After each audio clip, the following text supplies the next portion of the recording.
মদিনার খলিফা ওমর ফারুক রাদিয়াল্লাহু তাআলা আনহু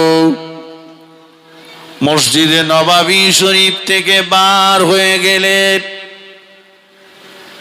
মসজিদে নববী শরীফ থেকে বার হয়ে খাপের ভিতর থেকে তলোয়ারটা বার করলেন। তলোয়ারটা বার করে বললেন, ওরে মদিনার মুনাফিকের দলেরা, এ মদিনার নবী দুশমনেরা, শুনে রেখে দে, আমি খাত্তাবের বেটা ওমর বলছি, কয়েকদিন আমার নবীকে খুঁজে খুঁজে পাচ্ছি না, চলে যাচ্ছি নবীর সন্ধানে। নবীকে যদি পেয়ে যাই তো ভালো, আর যদি আমার নবীকে না পেয়ে যাই, আমার নবীর যদি যার্রা পরিমাণ কোনো ক্ষতি হয়ে যায়, আমি ওমর তোদের লাইন দিয়ে দাঁড় করিয়ে দিয়ে একটা একটা করে ধর আর গদ্দান আলাদা করে দেব। পাখাটা চলছে না, ওমর আওয়াজ দিয়েছে, আমার দিকে খেয়াল করেন। ওমর যে রাস্তায় যেত 40 দিন সে রাস্তায় শয়তান যেত না। সুবহানাল্লাহ বলেন। সেই ওমর তলোয়ার তুলে বলছে, এই নবীর দুশমনেরা শোন, কয়েকদিন হচ্ছে নবীকে পাচ্ছি না, আমরা খুঁজতে বার হচ্ছি, পাই যদি তো ভালো, আর যদি না পাই তোদের কপালে দুঃখ আছে, তোদের একটা একটা করে মাথা কাটবো। হযরতে আবু বকর সিদ্দিক রাদিয়াল্লাহু তাআলা আনহু, ওমর ফারুক রাদিয়াল্লাহু তাআলা আনহু দুজনা মিলে বেরিয়ে পড়লেন। পাগলের মতো খুঁজতে লাগলেন। খুঁজতে খুঁজতে মদিনার একটা পাহাড়ের নিকটে চলে গেলেন। যে দেখে কে যেন একজনা ব্যক্তি পাহাড়ের পাদদেশে বসে আছে। দুজনা আগিয়ে গেলেন। আগিয়ে যেয়ে দেখে ওই ব্যক্তিটা হলো মদিনার একজনা রাখাল। ওমর রাদিয়াল্লাহু আনহু বললেন, ও ভাই মদিনার রাখাল, তুমি কি আমাদের নবীকে দেখেছো? তুমি কি আমাদের নবীর সংবাদটা দিতে পারবে ভাই রাখাল? কয়েকদিন নবীকে দেখি না, নবীর জন্য কলিজাটা ফেটে যাচ্ছে। ওগো মদিনার রাখাল, আমার নবীকে কি দেখেছো বলো না? মদিনার রাখাল বলল, কে আপনাদের নবী? চিনি না আপনাদের নবীকে, জানি না আপনাদের নবী কোথায়। তবে একটা কথা আপনাদেরকে বলতে পারি, পাহাড়ের উল্টো দিকে ওই যে খেজুর বাগানটা দেখতে পাচ্ছেন, ওই বাগানটার গাছগুলো বড় ঘন ঘন, কাঁটাগুলো অনেক ঘন ঘন, কিন্তু ওই বাগানের ভিতরে প্রবেশ করে একটা খেজুর গাছের নিচে সিজদায় পড়ে যে একজনা ব্যক্তি কি যেন তার জবান দিয়ে বলছেন আর হাউ হাউ করে কাঁদছে। চলে যান, উনি যদি আপনাদের নবী হন, ওনাকে নিয়ে বাড়ি চলে যান, কেননা ওনার কান্নার আওয়াজ পেয়ে আমার পানের ভিতরে যত মেষ দুম্বা ছাগল ভেড়া ছিল, কেউ তারা খাওয়ারে মুখ দেয় না। চাঁদ যে দেখুন তো, উনি যদি আপনাদের নবী হন, আমি একটা রাখাল, আমি মেষ দুম্বা ছাগল ভেড়া বকরি চড়াচ্ছি, কিন্তু আমার এই ছাগল ভেড়া বকরিগুলো কেউ খাবার খাচ্ছে না, জানি না ওই ব্যক্তিটা কি। হযরতে আবু বকর সিদ্দিক রাদিয়াল্লাহু তাআলা আনহু, ওমর ফারুক রাদিয়াল্লাহু তাআলা আনহু বড় কষ্ট করে গুনি গুনি মেরে মদিনার খেজুর বাগানে ঢুকে পড়লেন। খেজুর বাগানে ঢুকে দেখেন একটা গাছের নিচে সিজদায় পড়েছে। অজান নয়নে যিনি কাঁদছেন উনি অন্য কেউ নন, উনি হলেন আমার আপনার নবী, দিন ও দুনিয়ার বাদশাহ। এত কান্না কাঁদেন, নবীর চোখের পানিতে নবীর সিজদা জায়গাটা ভিজে কাদা হয়ে গিয়েছে।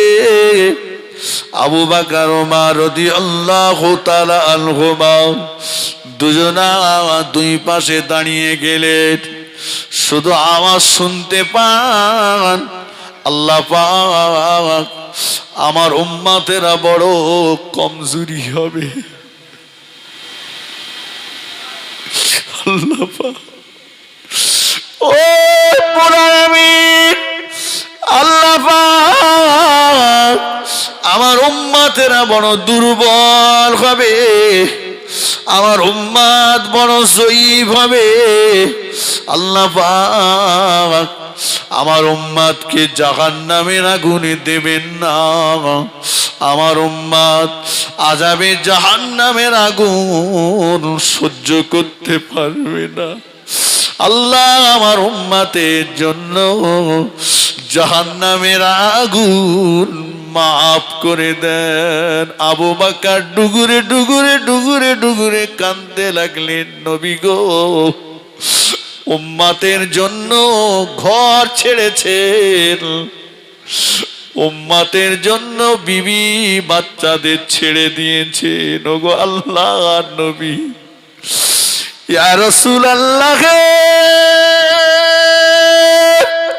ইয়া হাবিবাল্লাহ, উম্মতের জন্য আমাদেরকেও ত্যাগ করে খেজুর বাগানের ভিতরে সিজদায় পড়ে যে কাঁদছে।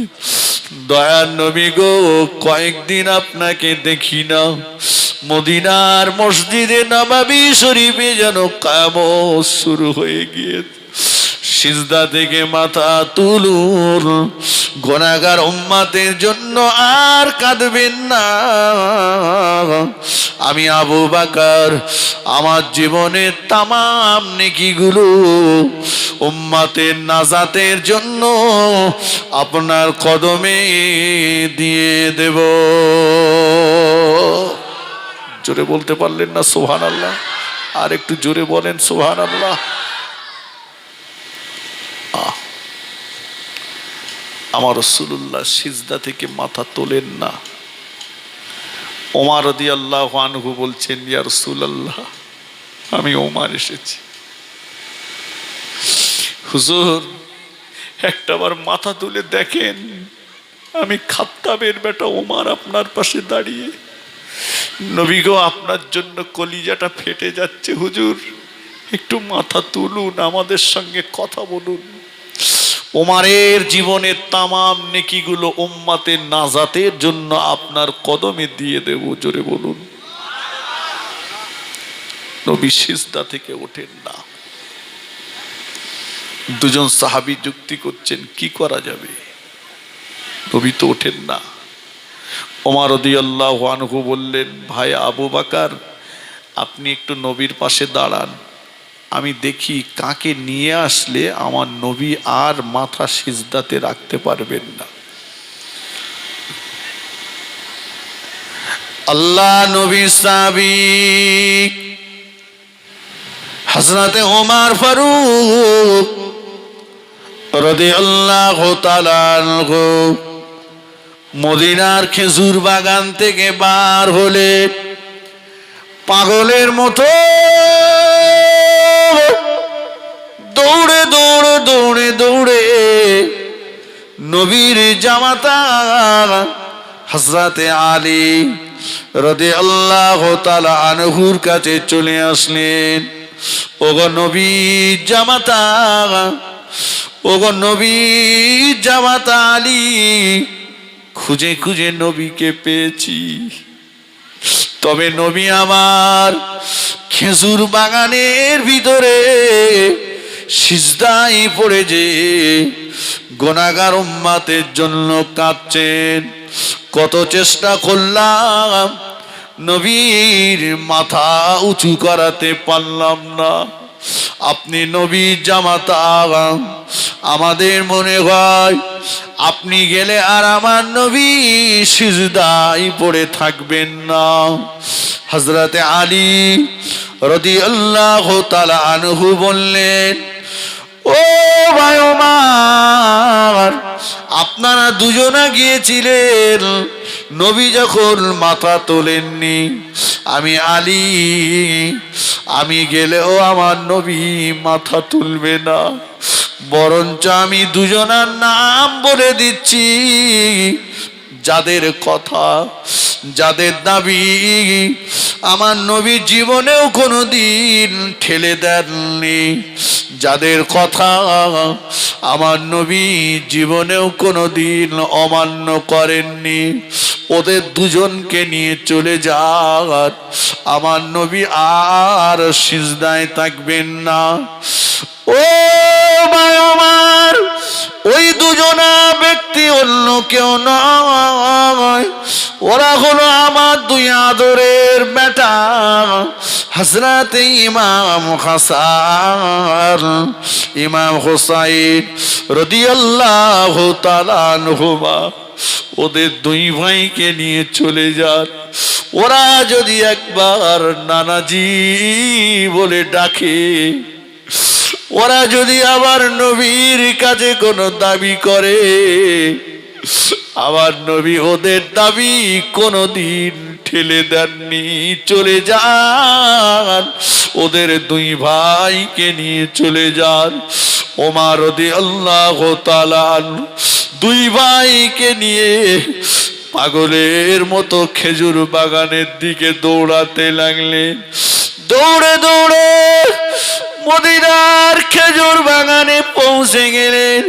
গুড়ি গুড়ি গুড়ি গুড়ি মেরে খেজুর বাগানে ঢুকে পড়লেন। দয়ার নবী তখনও সিজদায় পড়ে যে কাঁদছে।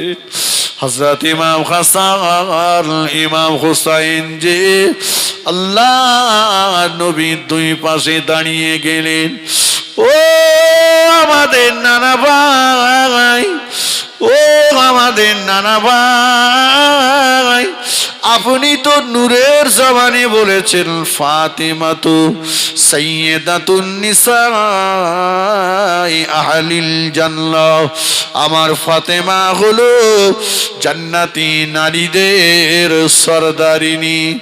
ও আমাদের নানা ভাই, জান্নাতি নারীদের সরদারিনী ফাতেমার দুই লাল আপনার দুই পাশে দাঁড়িয়ে আছে। নানা ভাই, আপনাকে না নিয়ে আমরা ফিরে যাব না।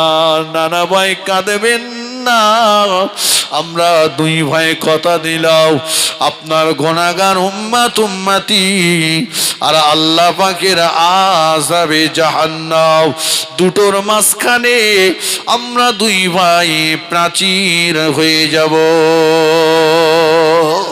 আরেকটু জনে বলেন সুবহানাল্লাহ। আমার নবী সিজদা থেকে মাথা তুললেন, ইমাম হাসান হুসাইনকে সঙ্গে নিয়ে মসজিদে নববী শরীফে ফিরে আসলেন। সুবহানাল্লাহ। প্রত্যেকটা কথার একটা উদ্দেশ্য রয়েছে। কেন বললাম এই কথাটা? আমরা একটা রাতের কিছুটা অংশ ঘর ছেড়েছি, বিবি বাচ্চাদের ছেড়ে এ মজলিসে নবীর স্মরণে বসেছি, নবীর মহাব্বতে বসেছি, তাই তো নাকি ভাই? আর আমার নবী ঘর বাড়ি বিবি বাচ্চা ত্যাগ করে খেজুর বাগানে সিজদায় পড়ে যে কাঁদছেন, কাদের জন্য বাবা? আমাদের জন্য, আমাদের জন্য। সেই নবীর জন্য আমাদের সময় নেই। দুনিয়ার নেতা ডাকলে রাত 12টা, 1টা, 2টো, 2:30টা, 3টা, 10টায় যদি ডাকে তো 8টায় পৌঁছে যাই, একা যাই, আবার বউটাকেও সঙ্গে নিয়ে যাই। চল, নেতা ডেকেছে, যদি খুশি না হয় মাল দেবে না। দুনিয়ার নেতা খুশি না হলে দুনিয়ার মাল পাবি না, আর আমার নবী খুশি না হলে আল্লাহর কাছ থেকে কিছু পাওয়া যাবে না। যাবে কি না? আমার রাসূলুল্লাহ বলেছেন আমার বেঁচে থাকাটা কল্যাণ, মনে আছে তো কথা? আমার ইন্তেকালের পরের জীবনটাও কল্যাণ।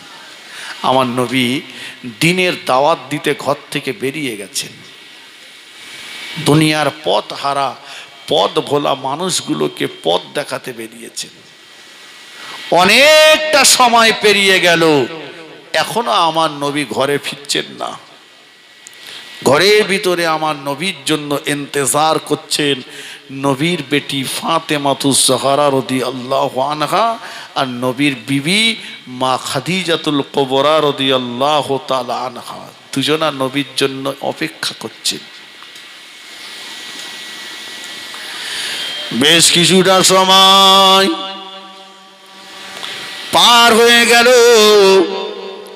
নবী নন্দিনী ফাতেমাতুজ জাহরা রাদিয়াল্লাহু তাআলা আনহা দরজার পাশে চলে গেলেন। দরজাটা খুলে বাইরের দিকে তাকালেন, চেয়ে চেয়ে চেয়ে চেয়ে বললেন, আম্মা জান, ও আমার আম্মা জান, এতটা সময় পেরিয়ে গেল, এতটা সময় পার হয়ে গেল, এখনো যে আমার আব্বা জান ঘরে ফিরল না। আম্মা জান, আমার আব্বা জান কোনদিন যে এত দেরি করেন না।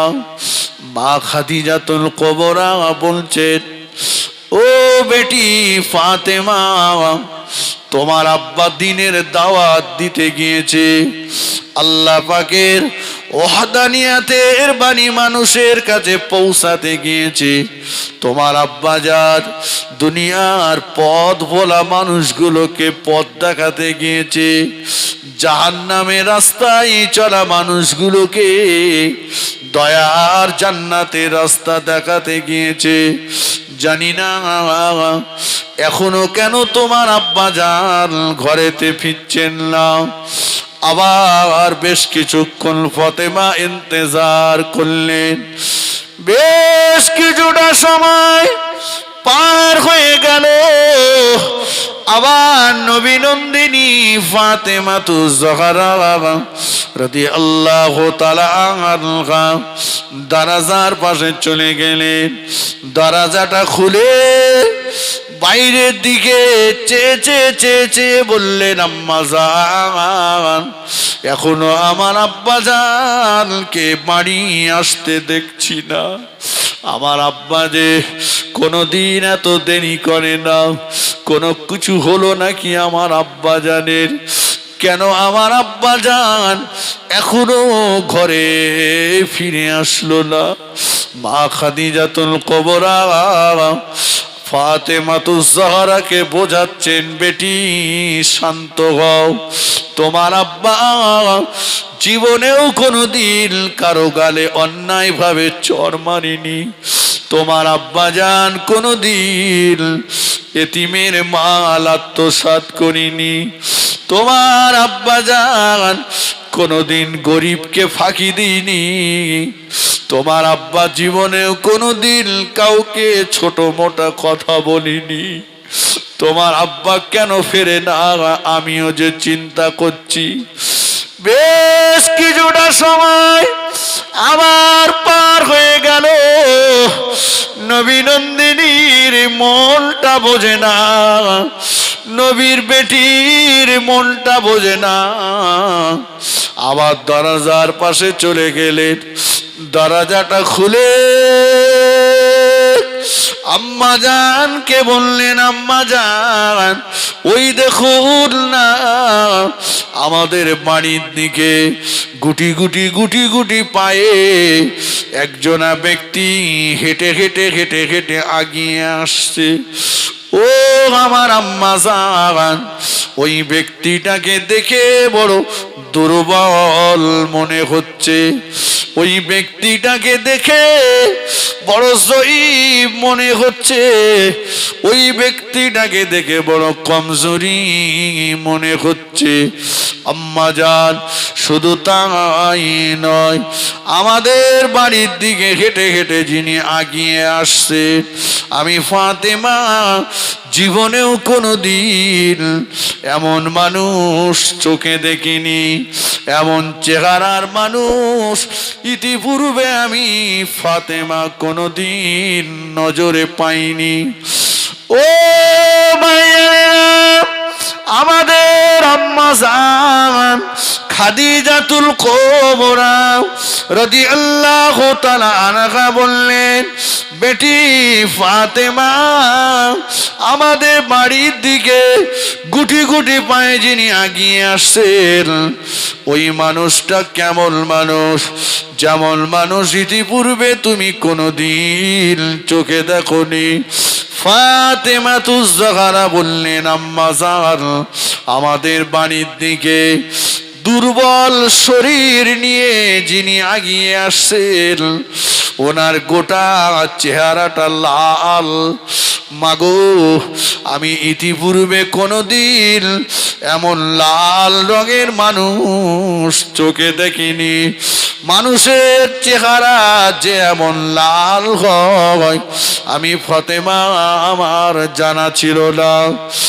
ও মায়া মুরব্বিরা, আমাদের আম্মা জান খাদিজাতুল কুবরা রাদিয়াল্লাহু তাআলা আনহা তড়িঘড়ি তড়িঘড়ি তড়িঘড়ি দরজার পাশে উঠে গেলে, দরজাটা খুলে বাইরের দিকে তাকিয়ে আমাদের আম্মা জান ডুগুরে ডুগুরে ডুগুরে ডুগুরে কাঁদতে লাগলেন। ও বেটি ফাতেমা চিনতে পারলে না মা? ওনাকে কি চিনতে পারলে না মা? ওই মানুষটাকে কি চিনতে পারলে না মা? না আম্মা জান চিনতে পারলাম না। মা খাদিজাতুল কুবরা বলেন, বেটি রে উনি অন্য কেউ নন, উনি হলেন তোমার আব্বা জান বিশ্বনবী রাসূলুল্লাহ সাল্লাল্লাহু আলাইহি ওয়াসাল্লাম। ও মায়া, আল্লাহ নবীর বেটি ফাতেমাতুজ জাহরা রাদিয়াল্লাহু তাআলা আনহা বলেন, আম্মা জান আম্মা জান আমার আব্বা জানের নূরের বদনের দিকে তাকালে, আমার আব্বা জানের নূরের শরীরের দিকে তাকালে পূর্ণিমার চাঁদটাও যে হার মেনে যেত। আমার আব্বা জান আমাবস্যার কালো ঘুটঘুটে অন্ধকার রাতে যদি কোনো ঘরের ভিতরে প্রবেশ করত, অন্ধকার ঘরটা আমার আব্বা জানের চেহারায় আলোয় আলোকিত নূর আর নূর হয়ে যেত। ও আজকে আমার আব্বা জানকে দেখে আমি চিনতে পারছি না। আমার আব্বা জানের গোটা চেহারাটা এমন লাল কেন? বেটি ফাতেমা, ও মা ফাতেমা, তোমার আব্বা দিনের দাওয়াত দিতে গিয়েছিল, বেঈমানের দলেরা তোমার আব্বাকে এত মার মেরেছে, এত পাথর মেরেছে, তোমার আব্বাকে এত পাথর মেরেছে, এত মার মেরেছে বেটি রে, তোমার আব্বার নূরের বদলটা ক্ষত বিক্ষত হয়ে রক্তে লাল হয়ে গিয়েছে। আম্মা জান খাদিজাতুল কুবরা রাদিয়াল্লাহু তাআলা আনহা পাগলের মতো আগিয়ে গেলেন, দয়ার নবীকে ধরাধরি করে পানি নিয়ে আসলেন, শাড়ির আঁচলটা দিয়ে দয়ার নবীর গায়ের খুন মোবারক গুলো মুছে মুছে মুছে মুছে দিচ্ছে। আম্মা জানের লক্ষ্য পড়ে গেল, বেঈমানের দলেরা এত জোরে জোরে জোরে জোরে জোরে জোরে পাথর মেরেছে, আবার নবীর নূরের বদনে মোবারক শরীরে পাথরের টুকরা ঢুকে আছে। আমাদের আম্মা জান আঙুল দিয়ে টেনে টেনে টেনে টেনে পাথরের টুকরা বার করলেন, খুন মোবারক ফিলকি দিয়ে বার হয়ে আম্মা জানের শরীরে লেগে গেল। আম্মা জান ডুগরে ডুগরে কাঁদতেছেন আর বলছেন, ওরে আবু জাহাল, আবু লাহাব, ক্ষমতা কি আছে খাদিজার সামনে একবার দাঁড়িয়ে বলতে পারবি খাদিজার টাকা নিয়ে তোরা বড় লোক হোসনি, খাদিজার টাকা নিয়ে তোরা ব্যবসা করিসনি? এ আবু জাহাল, এ আবু লাহাব, খাদিজার টাকা নিয়ে বাহাদুরি করিস, খাদিজার টাকা নিয়ে ব্যবসা করিস, খাদিজার টাকা নিয়ে বড় লোক হলি, আর খাদিজার গরিব এতিম স্বামীকে ধরে মারলি। দয়ার নবী আমাদের আম্মা জানের জবানে হাত লাগিয়ে বললেন, খাদিজা বলো না, এমন করে বলো না, খাদিজা বলো না।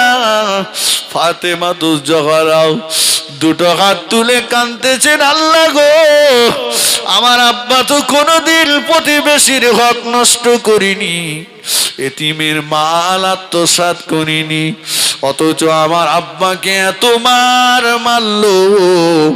আব্বার নূরের বদলটা দেখে আব্বাকে আর চিনতে পারি না।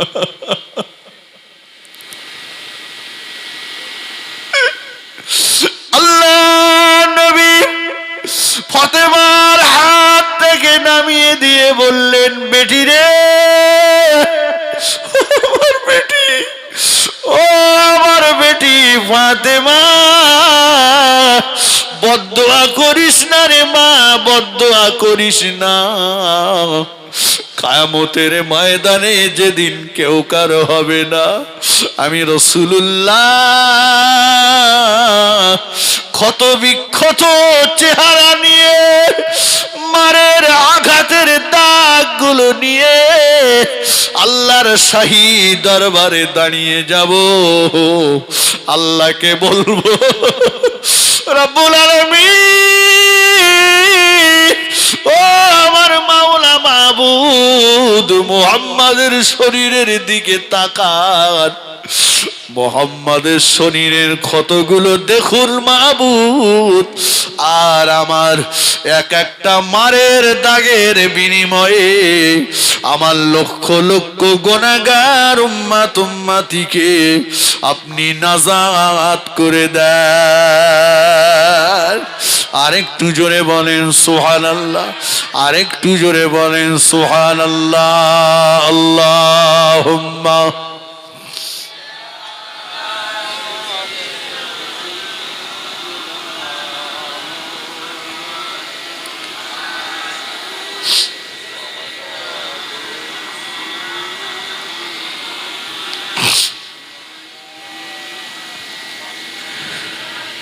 নবীর রওজা শরীফ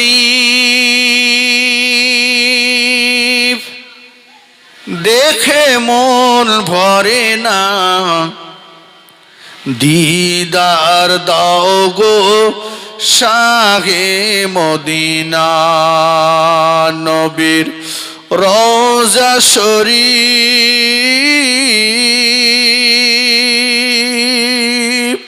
দেখে মন ভরে না দিদার দাও গো শাহে মদিনা আল্লাহুম্মা সাল্লি আলা